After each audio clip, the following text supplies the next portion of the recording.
Get ready to take a flamethrower to the official narrative and learn what the elites don't want you to know. You're listening to The Tom Woods Show.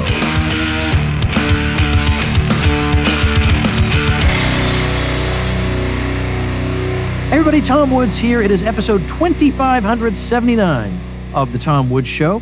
And at last, I am glad to feature Caitlyn Long, who was a managing director on Wall Street for 25 years. She got into the Austrian school after 2008. She is CEO of Custodia Bank and a very, very important person to follow on X/Twitter. Is it just Kate?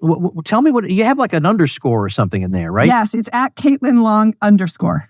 Okay. All right. At Caitlyn Long _ CAITLIN. Yes. And you will not be unhappy to have done that. And there's some interesting and important stuff to talk about that's Bitcoin related. And we're going to be doing that today. So at long last, Caitlyn Long, welcome to the Tom Woods Show. Yeah, nice to see you again. We were just chatting in the green room about, I think I've watched your family grow, watched your kids grow up. We haven't seen each other in a few years, but it's nice, really nice to reconnect. Thank you for having me on. Thank you. Likewise. It's exactly how I feel.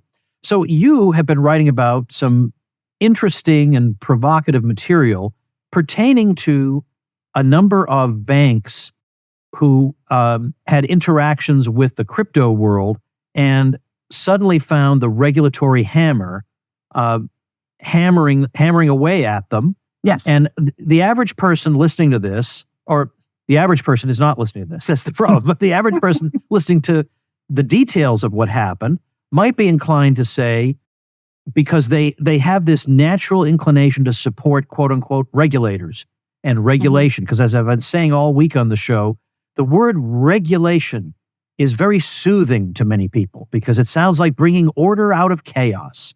And where would we be without regulators? So when you criticize regulators, or you say they're actually up to things that are downright wicked, it's like these brains can't even compute it. So what exactly were these, what happened, number one, and what were these banks accused of? Well, they weren't really accused of anything. As you pointed out, I put the tweet thread. It's currently my pinned tweet. We're recording this on Monday afternoon. And Lord knows our world changes daily. So it might not be the pinned tweet by the time the podcast comes out. But it relates to the fact that the banks were just targeted without any specific policy or public announcement. It all happened behind closed doors, and it was all related to the fact that they were serving the crypto industry. It was a reprieve of Operation Choke Point, which was an Obama-era FDIC program to target. It started with the payday lenders and spread to 30 different industries that were politically disfavored by the regime in charge. Trump officially ended that during his first presidency, and then the Biden crew brought it back with a vengeance, and it spread. It really started with the crypto industry. Some would argue it never really ended because certain politically disfavored people and groups, Christian groups, Muslim groups, political conservatives, the Trump family, Dr. Mercola, who criticized the COVID regime, his entire company and their executives and their spouses lost their bank accounts. So this is it. But the really what brought it mainstream, so to speak, was when Joe Rogan interviewed Mark Andreessen of Andreessen Horowitz, the biggest venture capital firm in the U.S., and he talked about the fact that 30 of their portfolio companies had been debanked. And Joe Rogan didn't know about this and seemed really surprised. And they went into incredible depth about how Orwellian and authoritarian it was, and laid bare what some of us have been dealing with for years, which is that out of the blue, bank accounts get closed for no obvious reason. And your bank can't legally tell you why they close your account. It's against the law to do so. Now, are these, your bank, is your bank one of these? Our bank was targeted, yes. Now, our bank is different. We are non-lending 100% reserve bank. A lot of your audience will appreciate that. And we are a special purpose depository institution chartered by the state of Wyoming to service the digital asset industry in particular, to provide a safe and sound bridge between the traditional US dollar system and the Bitcoin and cryptocurrency ecosystems. The idea is Bitcoin itself is volatile, settles in 10 minutes, whereas the US dollar sometimes takes 3 days to settle transactions. So you're speeding up settlement cycles. The last thing you should be doing is engaging in classic fractional reserve banking with maturity transformation, which is what a traditional bank does. That's a recipe for a bank run.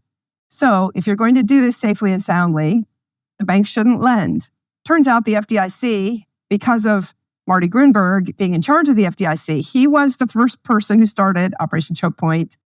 He overstayed his role, his seat on the FDIC board. They couldn't figure out how to get him gone, and that he got Senate confirmed in the Biden administration. So he was the consistent person behind this whole effort, and has been at the helm of the FDIC for more than a decade. And he brought back Operation Choke Point 2.0 against crypto, fintech, and political rivals with a vengeance. So the result of this activity was what these banks simply now discontinued any of their activities with any crypto entities? Yes, that's what the regulators pressured banks to do. And again, we're a bank. We did not get direct access to the Fed, and we have a lawsuit against the Fed over that issue. So therefore, we had to access the payment system, FedWire and ACH specifically, through an intermediary bank. So therefore, we were at risk of being debanked as well. What happens is when the bank regulators decide that they don't like something, they have extraordinary power in the way that bank regulation is set up in the United States to put pressure on a bank to do the regulator's bidding. And it really, Tyler Winklevoss had a very, very good tweet about this a couple of months ago, how it works. A bank regulator goes to the bank CEO and says, gee, you've got an awfully nice bank there. It would sure be too bad if your charter got yanked. Here's what we want you to do. More than one person has compared these tactics to mafia-like tactics. That is the way bank regulation works, and has worked for the bulk of the last 20 years. It's been creeping the amount of just discretionary power that a bank regulator has over an operating bank to get the operating bank to do their business. Now, Custodia is different because we were not operating when we were targeted by the Fed, but these other banks were targeted by the Fed. The FDIC, as I mentioned, is the one that historically got Operation Choke Point started, but it spread to the other two federal banking regulators. Yes, there are 3 federal banking regulatory agencies in the U.S. That blows a lot of people's minds. The FDIC, the Federal Reserve, and the OCC. And they each regulate different parts, but in some cases there's overlap. For example, the Federal Reserve regulates bank holding companies, but the regulator of the operating bank might be the FDIC or the OCC or the Fed. So these 3 federal agencies tend to coordinate. They actually hate each other and have tremendous competition amongst themselves over different things. But when they coordinate, and especially when, as we discovered, they coordinate with the White House to implement a policy that they don't announce, and they just behind closed doors pull that tactic that Tyler Winklevoss so aptly described as the regulator just calls the bank CEO and says, we're shutting you down if you don't do this. So that's what happened. Now, it's public information because Custodia sued. The Custodia was targeted by the Fed. But what I've learned is that during that period of time, that the Fed targeted 5 banks in total, of which Custodia was one. And it was on the Sunday after Thanksgiving. When we had discovery in our lawsuit, I noticed that this email thread came out on the Sunday after Thanksgiving, 2022. And I thought, what on earth were all these senior people at the Federal Reserve doing, working on an application that had been outstanding by that point for 2 years? And they were working on this on the Sunday of a holiday weekend. And it was insiders. The more podcasts I do, the more insiders seem to come forward and fill in the blanks. Insiders came forward. That was when the Fed started this unannounced blitz that there was no inkling of it until about 2 months later, when certain banks, including Custodia, started to get publicly targeted. But the private targeting of these banks started on the Sunday after Thanksgiving. A very large bank that was serving this industry got a nastygram from the Fed on that very Sunday, designed to shock and awe and to intimidate the bank. So is it really just the way it seems, that the regime is going after something it finds in some way threatening? I mean, is it really that simple? Yes. But I mean, they'll say we're doing it for the public good because, a lot of bad people use Bitcoin for various transactions, which is a dumb thing to say, but they specialize in saying dumb things. Yes. Well, here's where the administrative law experts are drawing the distinction. It's one thing if the regulators are going after a bank for specific behavior at that bank. But when an entire industry is targeted to lose its banking access, that's different. And so what I'm told, and again, I'm not an administrative law expert, is the fact that they went after 5 banks simultaneously without, and this is the Fed, okay, the OCC and the FDIC, from what I understand, went after their regulated banks simultaneously too. This was all very coordinated. And so in the end, it was dozens of banks that were hit. But they started with these 5, and it wasn't bank specific. That's the issue. If there's going to be a policy change, first of all, it's Congress's job to write the law. This is a lawful industry, unlike the cannabis industry, where there was a big brouhaha and litigation over this about 7 years ago. Cannabis is still federally illegal, but crypto is not. There's no question that crypto is a lawful activity. There are, of course, criminals and unlawful activity around it, just like with any industry. Cannabis was different because that was federally illegal, but this is legal. I actually asked in the tweet thread yesterday, the banking experts to come forward and tell me, are you aware of any similar instance in U.S. banking history where the federal regulators locked arms and tried to block banking system access for an entire lawful industry? And of course, I know the answer to it. I'm waiting for banking folks to speak up.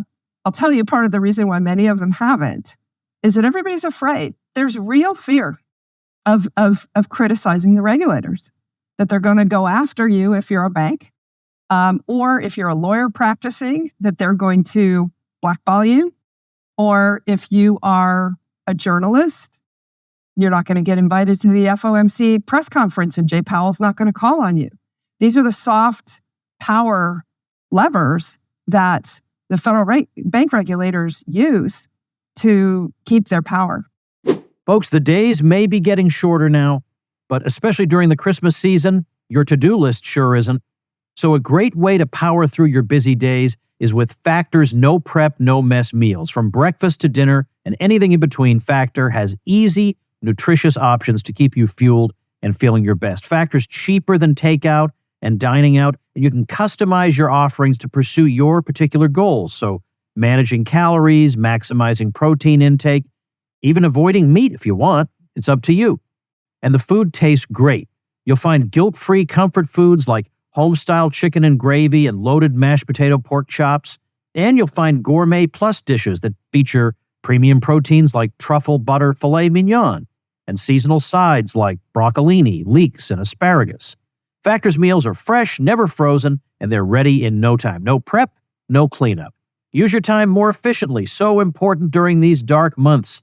Let Factor take shopping, prepping, cooking, and cleaning up off your daily list of things to do.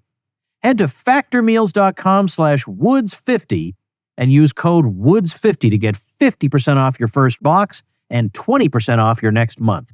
That's code Woods50 at factormeals.com/woods50 to get 50% off your first box plus 20% off your next month while your subscription is active. What, if anything, does Elizabeth Warren have to do with any of this? Okay, so this is interesting. Custodia, I mentioned that 2 years ago, yesterday, the Sunday after Thanksgiving, was when Operation Choke Point 2.0 really kicked off. Okay, Custodia was blindsided. We didn't know at the time that the Fed had decided that the record shows they were going to approve us. Then the meeting happened with Vice Chair Michael Barr, and then suddenly deny, right? And then all of the documents that came out in discovery show that time frame was the time frame that Michael Barr had made the decision, very clearly connected to other banks, to go after the crypto industry. And for context, FTX had filed Chapter 11 November 11th. So this all happened within the span of a couple of weeks, behind closed doors, never publicly announced. Okay, so then January comes and Custodia gets blindsided with this denial. We had been told we had some things to work on. It's a punch list, kind of to use a construction analogy. No, what's called de novo or new bank gets through on the first try. You always have things you need to work on. And part of it is that banking is so tightly regulated and prescribed that you have to do things a certain way. And you have to make sure it's done that way or you're not going to get approved. So we had some work to do. The record showed that that there were phrases used, no showstoppers, and everything is addressable. And then suddenly we got blindsided and all these fatal issues came out. The Fed just lied. And you'll find this funny, Tom. The longest Fed denial order in the entire 110 plus year history of the Fed was 3 pages. When the Fed denied Custodia, it was 86 pages. Okay. So that tells you something right there, filled with all kinds of inaccurate things that the Fed refused to correct. But long story short, the reason I'm answering your Elizabeth Warren question that way is I needed to give the context for what happened. It was such a shock when Custodia was denied at the end of January 2023. It happened during a Fed blackout week. The Fed doesn't do FOMC business during a Fed blackout week. All the Fed people knew that violated Fed policy, just from that alone. And it was coordinated with the White House. The White House announced an anti-crypto policy. The Fed announced an anti-crypto policy, and then it denied Custodia all at the same time, precisely with military precision, released at 11:30 a.m. Eastern that day. And then a second application of Custodia's got denied at 2 p.m. that day. Again, all blindsided. That weekend was the first weekend when an insider came forward. And it was an industry insider who had a seat at the table. And he laid everything out for me. And it was the first time I'd heard the name of the person at the White House who targeted us. His name is Bharat Ramamurthy. I had no idea who this person was. How did we end up on his radar screen? By the way, 2 days later, Dick Durbin attacked us on the Senate floor. How did Dick Durbin even know who Custodia was? We weren't even an operating bank. That's why this is so funny that we attracted all this, White House and Democratic majority. I think it was the Senate whip or House whip, or Senate actually, just senior people. Who was pulling the puppet strings behind the scenes? Well, this first insider told me the story, and it didn't take much longer for others to come forward. Thankfully, Washington, D.C. is a sieve. And here's the punchline. Elizabeth Warren has been acting as the president of the United States in these areas. He told me she cut a deal with Biden to drop out of the 2020 primary and endorse him if she got control of financial services policy and personnel, including economic policy in his White House. And at first, when I heard that, it made sense, right? Because Biden had been governing so far left. I was surprised. That's not how he ran his 2020 campaign.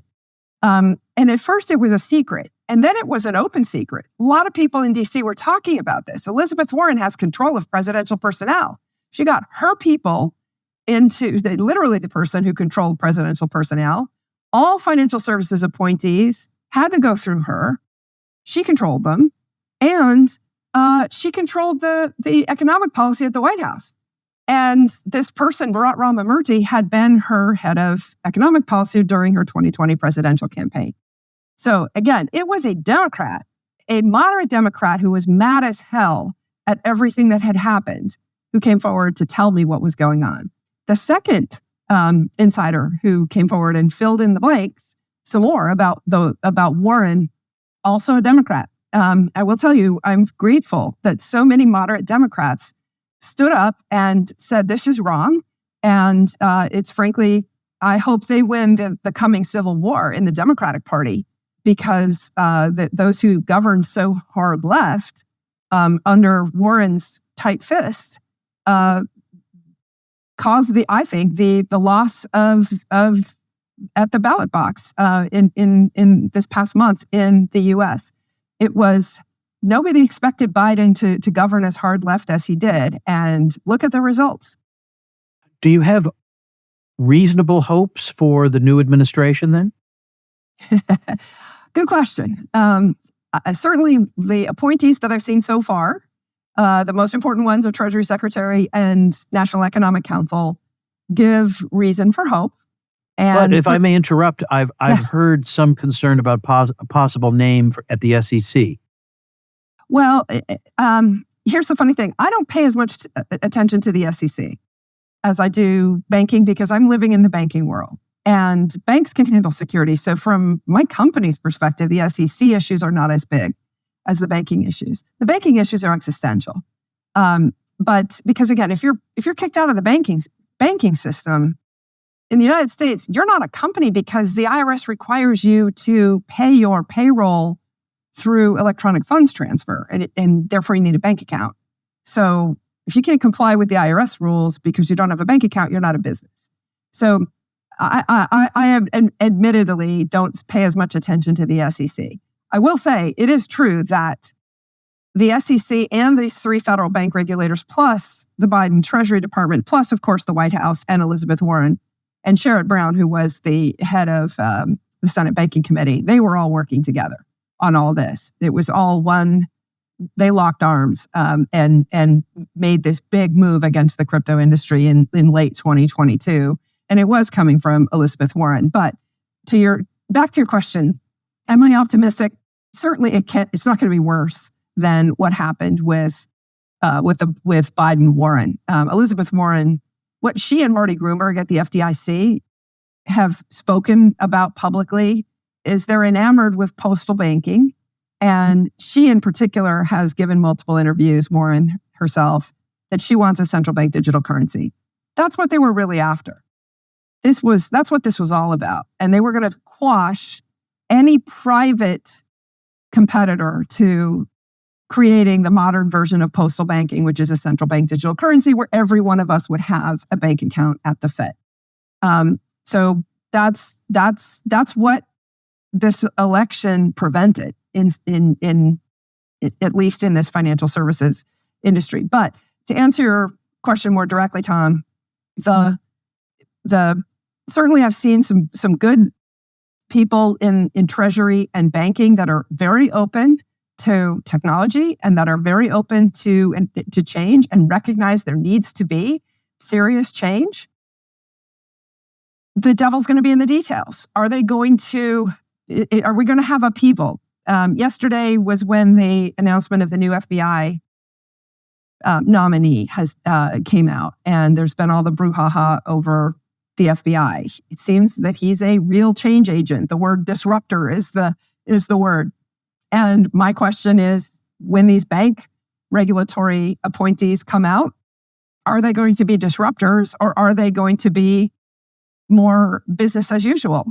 And from their perspective, that difference might matter a lot, because remember, the U.S. has to be able to fund its deficit spending.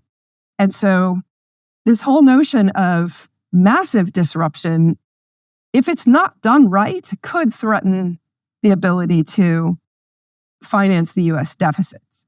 So there is going to have to be a fine line walked. However, it is also true, this has been written about for years, as you know, I think you've even talked about this. The Federal Reserve is more than 90% Democrats. And we've seen it. There have been a number of studies. Judy Shelton talks about the academic studies. People have looked at Federal Reserve employees' contributions. They're running 90 to 10 in favor of Democrats, if not more. Then James O'Keefe did one of his guerrilla videos where somebody was interviewing a PhD economist, and she was asking, how many Republicans are there at the Fed? And he said, Republicans, we'd run them out of here. So it's an acknowledged fact that this is not an agency that culturally is going to accept a Republican of any sort. And so the question then becomes, is this essentially going to be a mechanism for throwing sand in the wheels of any Republican, and especially Trump? Or are they serious about going in and reforming this while being careful not to upset the apple cart? You and I have talked in the past about, and in fact, actually, your book that came out right after the 2008 financial crisis was it's so prescient and perfect timing. You had the first book explaining the credit crunch. We're in a precarious meltdown, situation. Everybody, by this the is way. meltdown. Yes, exactly. We're in a precarious situation in the financial system. You were alluding to these banks that were targeted by the Fed. Two of them failed. And it was the Fed who murdered one of them. We'll come back and talk about that.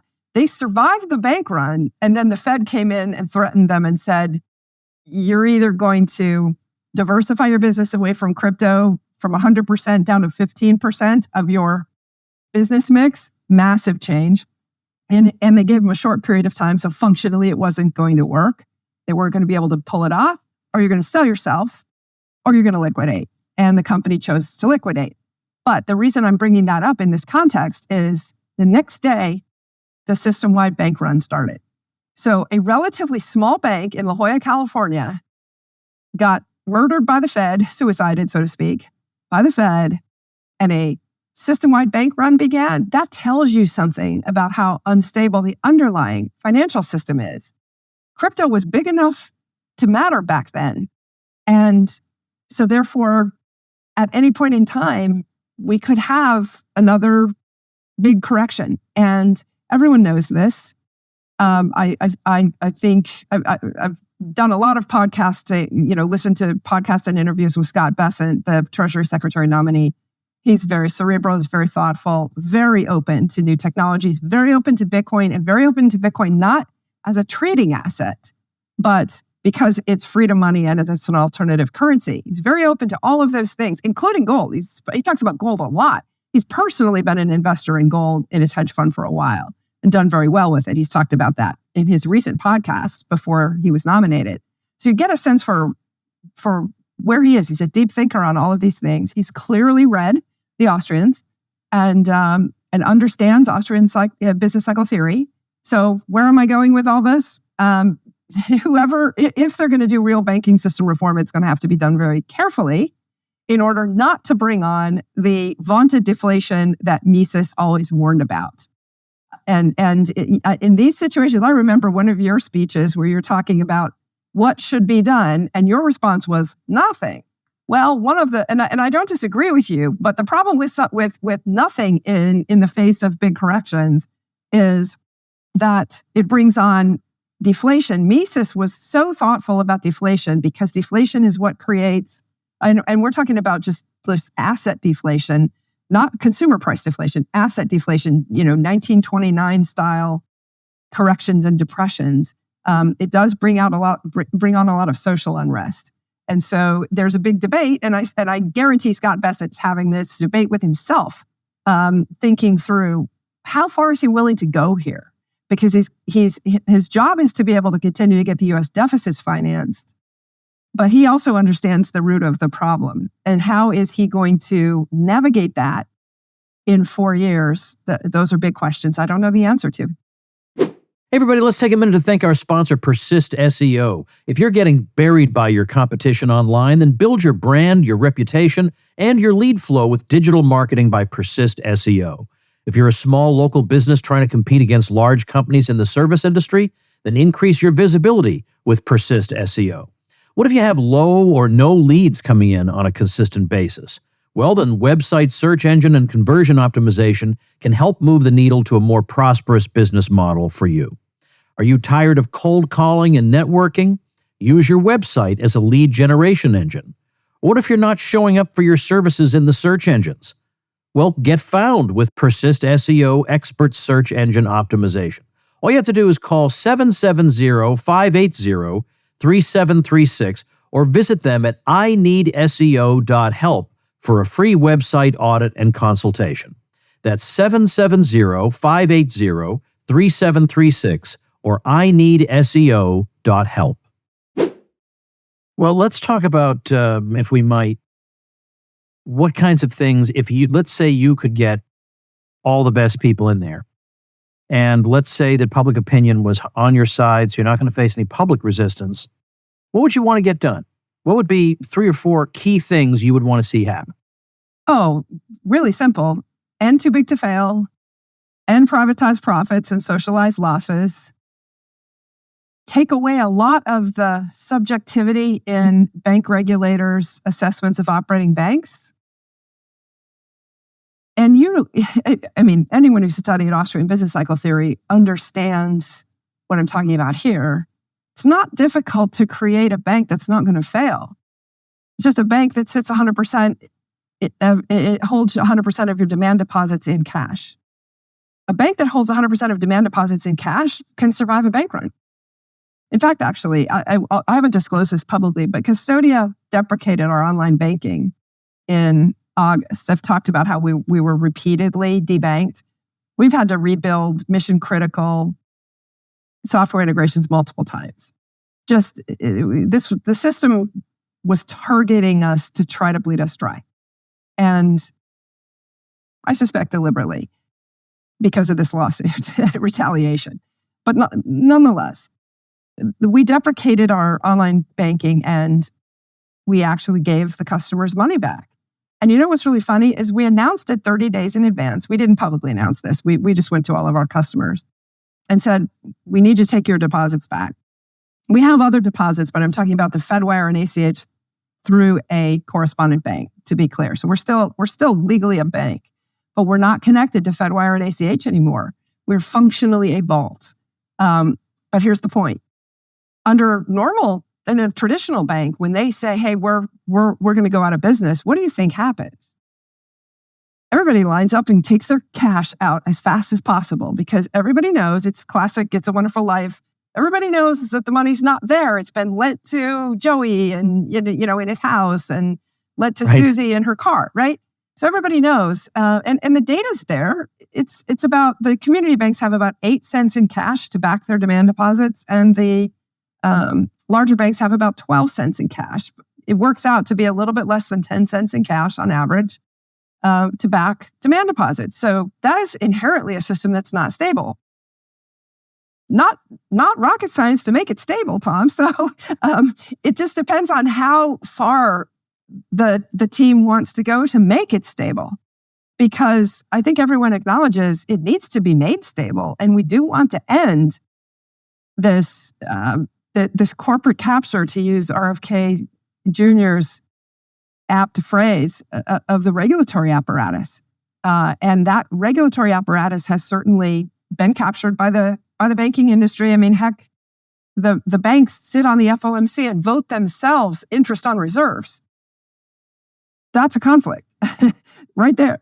So it's not rocket science how some of these things would need to get fixed. It's an interesting question whether the Trump administration has the stomach to do it and how they will sequence it so that the instability that is always under the surface of a system that has that little liquidity relative to demand deposits because of its fractional reserve nature, it's always going to be susceptible to big corrections. But are there particular, I don't want to say demands, but again, like a wish list that you would have for things that you would want to be done that might benefit Bitcoin? I don't mean benefit in the sense of like subsidize it. I just mean obstacles that you'd like to see removed. Yeah, it's very simple. It's having connectivity to the US dollar system so that Bitcoin companies can pay our employees in US dollars and pay our vendors. All of our vendors, actually every single one of them requires US dollars. Not a single one of our vendors that takes Bitcoin for payment. Now, Custodia doesn't touch Bitcoin itself. We just provide custody services and trust services around it.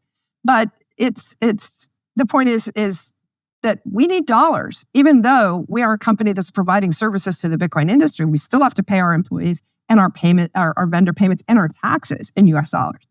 And if they're going to try to turn off the banking access, then they're trying to put us out of business, which is exactly what Operation Choke Point 2.0 has done. And we've seen seen hundreds of companies and people come out and disclose what they've been targeted for. So I know that sounds basic. Just make sure we have durable US dollar banking access. There are a number of other things. I'm going to get a little esoteric here, but I think your audience will follow this. We've talked in the past about the securities industry having a clearinghouse at the center of it called the Depository Trust Company. Most of you don't realize you don't own the securities in your brokerage account. What you own is an IOU from your broker, which has an IOU from their clearinghouse, which has an IOU from the owner of the shares, which is the Depository Trust Company. So when Apple issues shares of stock, they issue those shares of stock to the Depository Trust Company, and everything in a brokerage account is an IOU that's ultimately traced back to that Depository Trust Company. Okay, why did I describe that? Because the Depository Trust Company has what I would call as a technologist an open back end.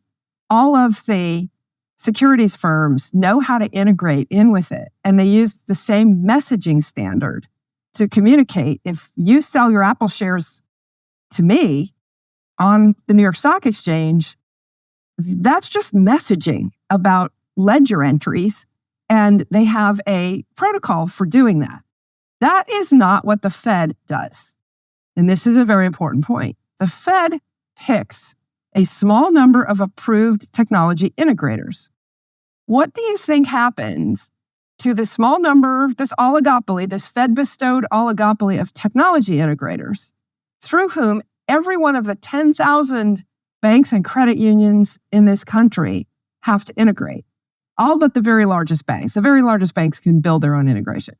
But the other 9,900 or so have to go through an approved integrator.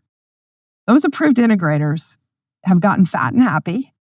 The reason why the US banking system is so insecure, the reason why its technology is so bad compared to other countries and compared to the fintech companies is because of that oligopoly right there. And that Fed created it. And because banks are forced to use one of those approved integrators, guess what? What do you think those approved integrators make the banks do? They sign up to one-sided, multi-year contracts, and if the bank breaks the contract, the bank has to pay the remaining contract to that provider. And it's because they have that much market power, because the Fed bestowed this monopoly or oligopoly on them, that they can get away with this. In a free market, no such thing would ever take place. So, stepping back, what's the big thing on my wish list? The Fed needs to do the same thing as the Depository Trust Company has done to allow counterparties to integrate with it directly, as opposed to going through one of these approved integrators that got fat and happy. For those who are technologists, you'll laugh at what I'm about to say. They don't even have APIs yet. APIs are 15 years ago, 20 years ago, right? That's how backwards the technology is. There are people at the Fed who joke that the technology is security it's not security by I'm forgetting the word, but it's not obscurity, but by obsolescence, security by obsolescence. They're proud of the fact that their technology is so backwards. This is, by the way, true of most of the banks in the United States. I laugh that all of my banks, I have multiple banks because, again, I'm a target. And after the 2008 financial crisis, I opened bank accounts at a whole bunch of banks because of the $250,000 limit on FDIC insurance, or $500,000 per couple. So I have a lot of bank accounts. Not a single one has a secure login. However, every one of my securities brokerage firms has a secure login. What do I mean? What do I mean by that? The banks all have two-factor authentication through SMS, a text or an email. Do you know how easy it is for a hacker to hack those? Unbelievably easy.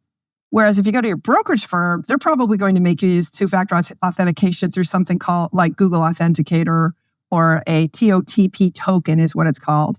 Completely different security model, far more secure in the securities industry than the banking industry. And we have all this fraud in the banking industry. Why? It's not secure.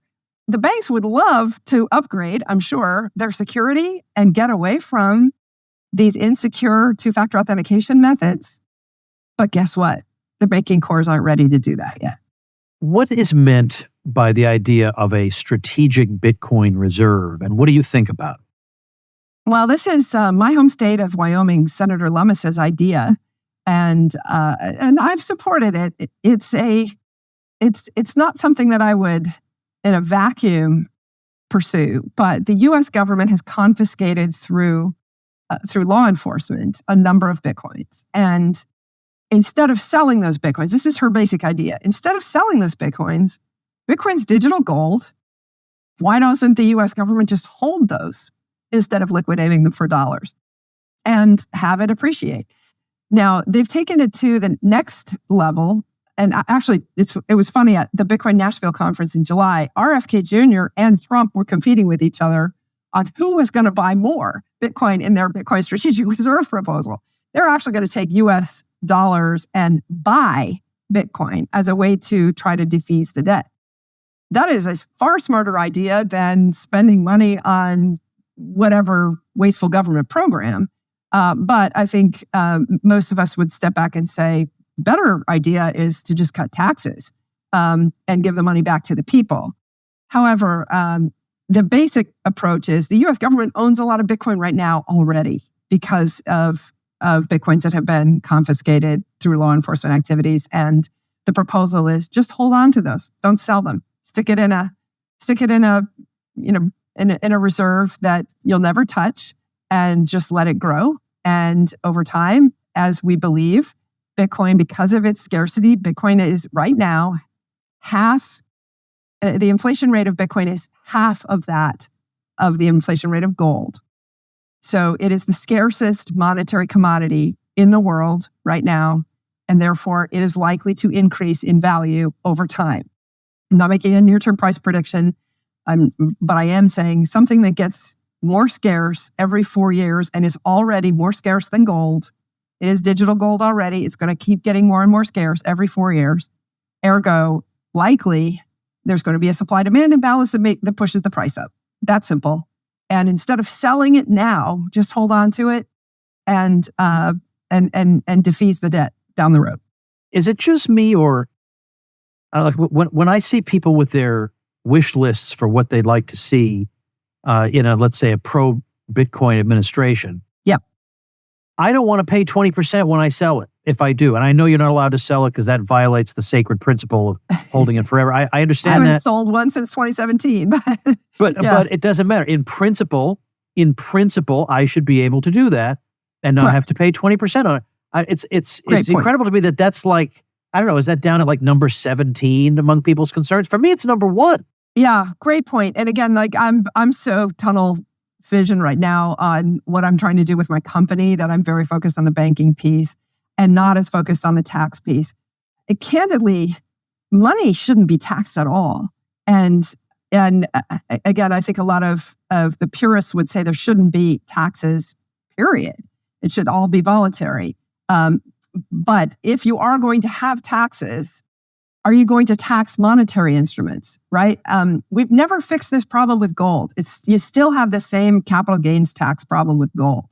And I think that a monetary instrument should not be taxed as money. That gets to the heart of whether it becomes money or not. But I think it also raises, and part of the reason why gold has never, why capital gains taxes have never been removed from gold, is it opens up all kinds of uncomfortable questions. Again, I don't know how far the Trump administration is going to go on its tax policy on that point. They are clearly attacking the cost side of the equation to try to get spending down so that they can justify getting taxes down. That's all great. But how far are they willing to go to create a true monetary tax approach for gold and Bitcoin? I've not heard them say that they would take taxes off. There are proposals to take for a $600 exemption, which would be helpful. as well, so that you could use it to transact. And if that were passed, then I think Lightning Network and other Bitcoin layer 2 solutions that are much cheaper than transacting in base layer Bitcoin itself could start to really take off. Lightning is what is used in the Chivo wallet in El Salvador, for example. It's the transaction costs are pretty much free. Most Lightning providers don't charge for Lightning Network payments. It's Bitcoin, but it's something called layer 2. It's a Lightning. It's actually a different payment mechanism that's designed to make it easy to buy a cup of coffee. Bitcoin has gotten, because of the demand, gotten expensive. So it's turned into a high value payments platform and a store of value platform rather than a medium of exchange broad-based, because it's expensive to transact on the base layer Bitcoin. But with Lightning Network, it's not. It's very easy. And in fact, most Lightning Network payments are costless. So this is why the remittance network is so interested in Lightning. And you're seeing a lot of countries, in particular Nigeria, El Salvador, Bhutan, a lot of countries that aren't big US dollar trading partners and don't have big developed banking systems that are connected into the US dollar. Lightning Network is taking off in those countries. And I think that's wonderful. But in the US, we haven't used it here because of the tax situation and because we have the US dollar system. Most people are comfortable using US dollars and paying 3% every time they swipe their credit card. You're not paying it as the purchaser, but your merchant is paying it to Visa and MasterCard. And it's something like 1.5% for debit card fees and 3% for credit card fees. The vast majority of businesses only have 3 or 4% gross margins. So if they can cut out their credit or debit card fees, that increases their gross margins significantly. But because of the tax situation, almost nobody is using that in these new payment technologies in the US. So let's finish with this. I have probably, I would guess, probably 75 to 80% of people who listen to me are Bitcoin friendly. Yeah. And maybe 10, 15% are, I mean, Bitcoin friendly includes people who don't actually own any, but they don't want to see people who do own any harassed. Yes. But I probably have 20 to 25% hostile. Sure. It's a pump and dump. It's going to zero. It has no inherent value. All that. Do you have an elevator pitch or anything that in a pithy way addresses some of those concerns? Bitcoin is digital gold in the United States. It's an easier to transact, less costly, easier to verify form of store of value than gold itself. I'm not an either or, I'm both. I understand that the gold bug, so to speak, of which I considered myself one years ago, are naturally going to fall back on the thousands of years of transaction history and the fact that different civilizations who may not have had any connectivity to each other going way back in human history independently developed gold as money for the exact same reasons. It was scarce, it was relatively easy to transact with, and there was no counterparty credit risk. All of those things are wonderful. Bitcoin has those exact same features, except it is easier to transact with, much faster.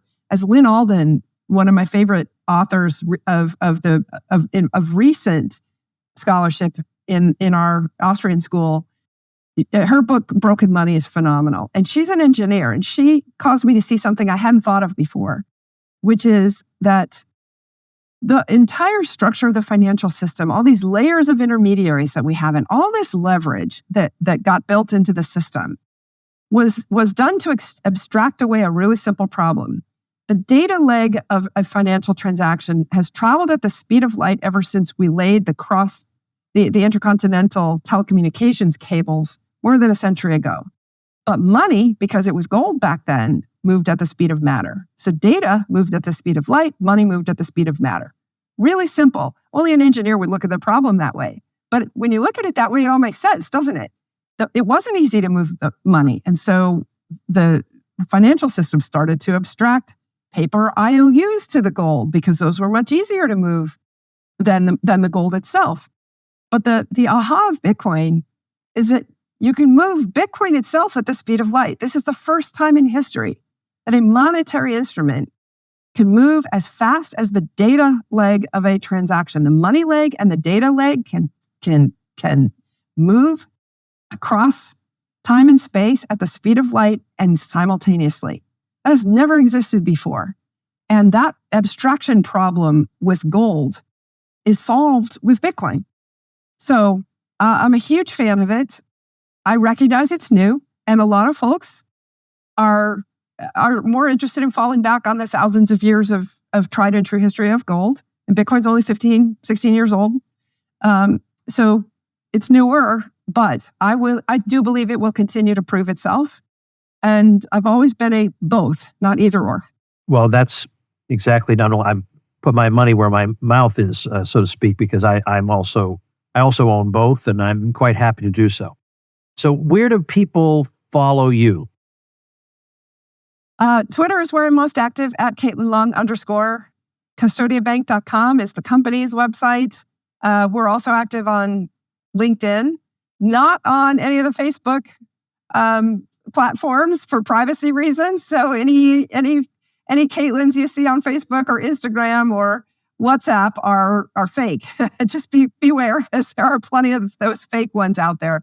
But I promise you, the real thing is much better. And if you're on X, or formerly known as Twitter, that's where I'm most active. Pretty much every day, I'm out there talking about Bitcoin and banking, and very, very grateful to you, Tom, over the years to have listened to you, to have read your work. You've helped me learn all this back in 2008 in particular. I was, educated in a classic Keynesian economics education, had to unlearn all those things, got curious during the 2008 financial crisis because it didn't make sense to me what we were hearing in the mainstream explanation for why the crisis happened.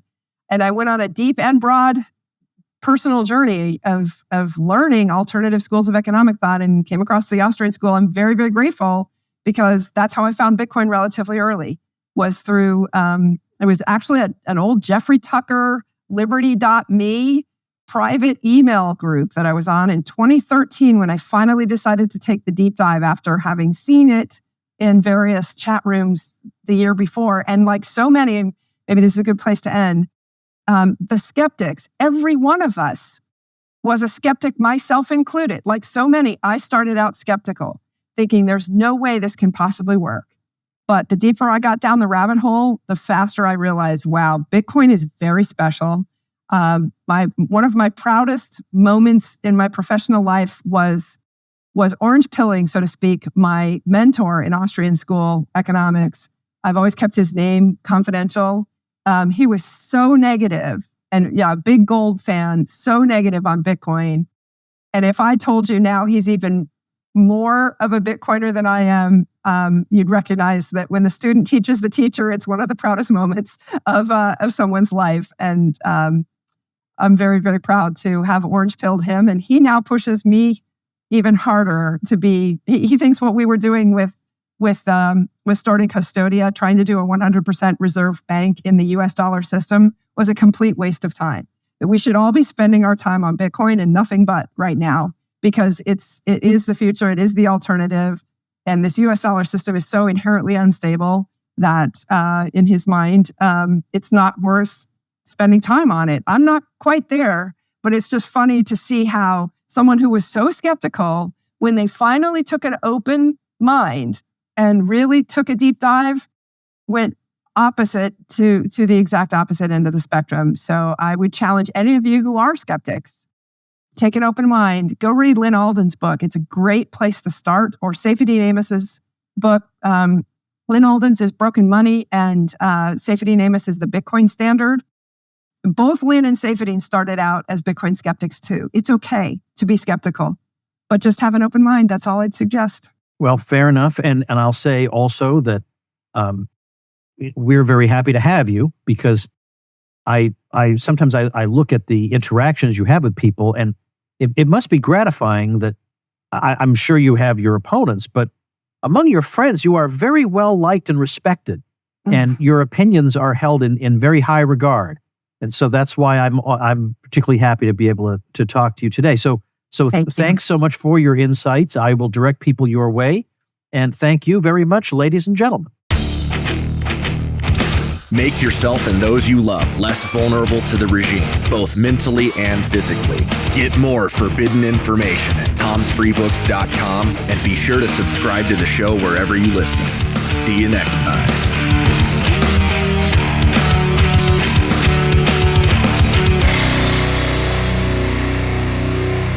Like the sound of The Tom Woods Show? My audio production is provided by Podsworth Media. Check them out at podsworth.com.